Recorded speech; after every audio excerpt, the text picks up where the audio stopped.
Good, man. How are you? Good. Nice to meet you. Thanks for coming down and doing this. How's your tour been going? Good. It started last Tuesday night in New York, then went down to Baltimore, Virginia, D.C., Boston, Jacksonville. Wow. Came home yesterday in New York, watched my Jets lose a devastating game. Oh, wasn't that a bummer? Awful. And then just this morning got an early flight out here to Portland. So rocking and rolling, hustling. Hustling. Hey, how do you decide where to go? Is that decided for you, or? No, I mean, we looked at a lot of different things. We've looked at I looked at my last book tour where I did well. You look for regional great stores. I mean, Portland has Pals, right? One of the great bookstores. I want to do more indies as much as possible. So there was no way I was going to miss this or Tattered Cover or Romans. I looked at some of the really beast indies, and so there's great wine fans out here because of the Oregon wine producers. So I've got a wine base here. There's a great tech scene here. So it just seemed like a perfect city, and that is replicated in Austin and San Fran and Denver and other places like that. Excellent. Okay, so for people who don't know Gary Vaynerchuk, explain your background a little bit, and then how did you get interested in social media, and how did that all turn into what you're doing today? Sure. Well, social media is Web 2.0, right? And Web 2.0 is the internet. So it's just we need to label what the internet's doing. But I was born in the former Soviet Union. I grew up in a family business, which was a liquor store in New Jersey. I launched a website for the company in 1997 called WineLibrary.com. It became very successful. I had full-time developers in-house. John Casamatis and Eric Kastner started paying attention to things they paid attention to, blogs, this and that. They started watching Zay Frank, the show. And when I saw that, I was like, this is huge. I want to do this. And so I launched Wine Library TV in 2006, February. That really did well in 2007. Had a lot of patience through the first year and a half. And that led to me to pay attention to ways to promote that show. So everything mattered, whether it was Delicious or Flickr, and so I found myself starting to read TechCrunch and Read Right Web and Mashable and all these kind of sites to know what was going on, and I just started living it, and obviously I'm an entrepreneur first, and so I started talking about how this world affected all this, and that's really where it came from. So you believe anybody can do this, right? If you're passionate about something, you believe that just about anybody can do this. I believe that everybody has a swing at the plate. Okay. I think what the internet has done and social media and the new platforms, I think what Twitter and Facebook have done from a marketing standpoint, what YouTube and Vidler have done for hosting video, what Ping FM and Blip TV have done for distribution, what Tumblr and WordPress and Blogger and Six Apart have done for giving people a platform. I think we all have a shot. I have no idea if somebody's Babe Ruth, or if they're, Willie Randolph, or if they're some guy that can't even make it past their high school baseball team. But the fact that we all have a fundamental shot to build a business around our passion is something that needs to be wrapped around. So that, talk about Crush It. Basically, the book is a recap of how I went about it, some of the nuances of what maybe misconceptions, like people thought I started Wine Library TV to sell more wine. It was always to build brand equity. And then kind of where I see things going, how I see the world changing, and most of all, a complete blueprint for somebody to be successful in building a personal brand and building brand equity online, in my opinion, which I've watched other people execute and myself have executed. So it's kind of I was obsessed with making it worth $13. That was my big goal. Content is so free, right? I mean, everything out there is free, so I was like, how do I make this worth $13? So I went into a lot of nuances that I know people pay hundreds of dollars to go see a keynote where I speak to put in there, so I'm happy about it. Talk quickly about some of the tools you use and what somebody who's just getting into this sort of thing, they want to be online, they want to have a blog, they do their thing. What are some basic tools that people can use?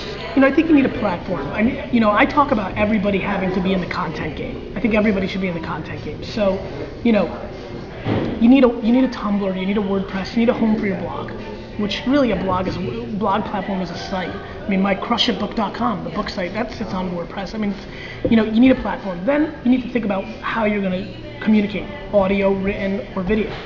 So if you're going to do a podcast, you need to look at those kind of things. If you're going to do video, you're going to need some sort of flip cam or something. You're going to need a Tumblr, a Vidler or Vimeo or VO or YouTube account. You're going to have to look at TubeMogul and Blip TV. The fact of the matter is, really, you can watch this and listen to me, but there's this crazy site. I don't know if you guys have heard about it. It's called Google. All you have to do is type in your questions and it will give you results. It is not hard now to create a presence online. I'm going to shift gears here a little bit. Please. Who are your heroes? Who originally inspired you to do this, and who inspires you to do what you do? Do you have any mentors? I have no real business mentors outside of my dad, but a lot of our views are pretty different. My parents are my heroes, you know. I do all this to make them proud, you know, and that's to make them proud, to make my family proud, to make my wife proud, my new daughter proud, my brother, my sister, my in-laws, my grandma, you know, just I do it for my family and for the hunger and the ambition that I have for myself.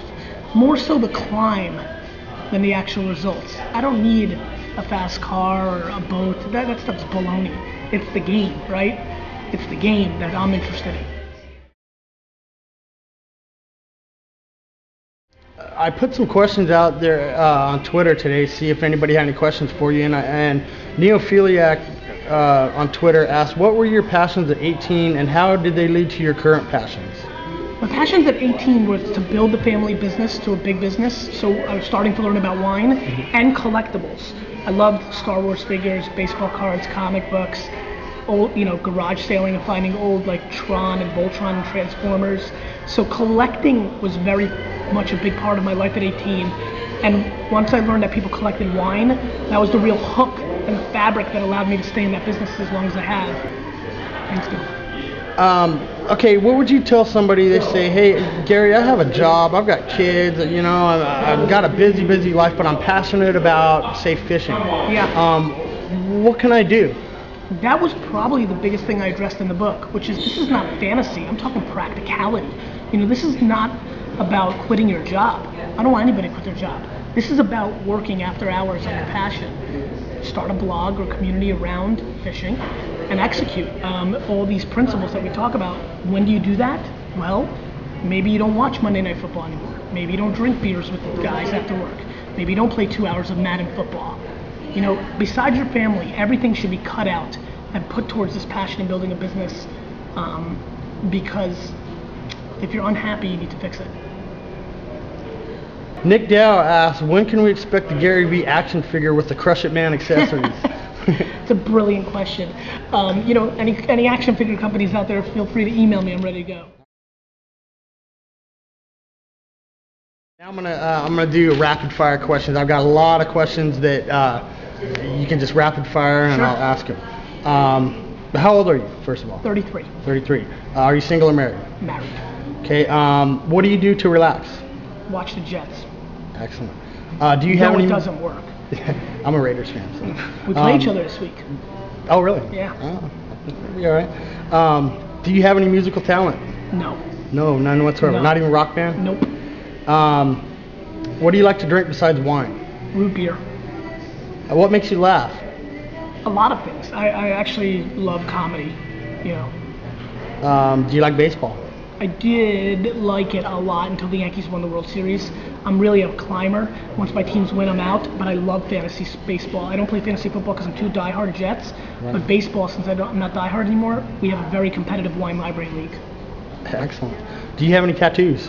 0. Okay. Do you ever get buzzed during your show, drinking wine? No. No. I spit everything. Okay, excellent. Do you like to watch TV? No. No. Do you watch anything online at all? Well, Hulu I watch Gossip Girl on TV. Okay. But I don't love it. I get mad at myself. What's the longest you've gone without sleep? 2.5 days. I'm going to McDonald's for a Big Mac and, to go. What wine should I go with? Zen. You definitely want to do a California Zen with high alcohol with that kind of dirty food. Excellent. Well, I'm going to wrap it up. Okay. Tell people where they can find you online, Gary, and what are your plans for your next book, and where are you going to be in the next couple of weeks? I'm going to be in Seattle, LA, San Fran, Austin, Texas, Denver, a whole lot of places. Next book, either going to call it tunnels or contradiction. I'll get into that soon. And what was the first part of this three-parter? Facebook.com/Gary, Gary, Twitter.com/GaryB, GaryBeee. And if you want to know anything about the book, it's crushitbook.com. And thank you so much. Excellent. Thanks, man. Thank you, Jay. Take care, man.